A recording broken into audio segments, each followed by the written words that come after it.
এ কি হলো আমার সাথে? রথের মেলা দেখতে গিয়ে কিছুই তো নেই, সবই তো ফাঁকা। হ্যালো এভরিওয়ান, তো সবাইকে জানাই হ্যাপি রথযাত্রা। তো আজকে যাচ্ছি আমরা পুজো করতে। তো এখানে আমাদের পুজো করা সব কিছু হয়ে গেছে। তো এখানে এই মন্দিরটাই ঘুরছি এখানে। তো দেখতে পাচ্ছ যে মন্দিরটা খুবই সুন্দর মন্দির। তো আমার তো খুবই ভালো লাগছিলো এখানে। আর এখানে দেখো রথটা, এটা বিকেলে বেরোবে, এখনো এটা সাজানো হয়নি। তো এখানে সবাই সাজাচ্ছিল রথটাকে খুব সুন্দর।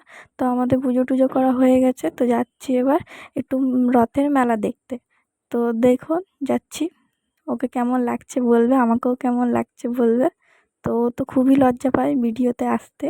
তো দেখো এখানে দেখো রথের মেলা দেখতে গিয়ে কিছুই নেই, সব ফাঁকা, কেউই নেই।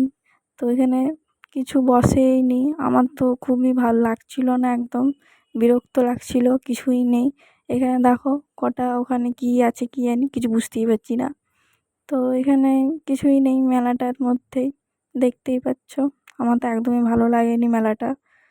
তো এই যা, তো আমার তো পুরো মন খারাপ হয়ে গেছে এখানে মেলা দেখে। কি ভাবলাম আর কি হয়ে গেল। তো মনের মধ্যে কষ্ট নিয়ে যাচ্ছি বাড়ি, কি করব। তো তো বাস বাড়ি যাচ্ছি এখন আমি।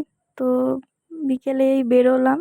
তো দেখতেই পাচ্ছ, তো যেখানে সকালে এসছিলাম আজকে, তো সেখানেই এসছি আমি। তো দেখতেই পাচ্ছ রথটা কেমন লাগছে বলো। আর এত সুন্দর সাজিয়েছে, আর দেখতেই পাচ্ছ কত ভিড় হয়ে আছে। তো এখানে একটা ছোট্ট মতন রথ ছিল, খুবই দেখো এত ভিড় ছিল জায়গাটায়। তো বাড়ি চলে এসেছি এখানে। তো এখানে আমি ফুচকা নিয়ে এসেছিলাম। তো ওই খাওয়া দাওয়া হচ্ছে এখন আমার। তো বাস ভিডিওটা এতটাই। তো এখনও যারা আমার চ্যানেলটা সাবস্ক্রাইব করোনি, প্লিজ সাবস্ক্রাইব করো, কমেন্ট করো, শেয়ার করো, লাইক করো। তো বাস সবাইকে জানি হ্যাপি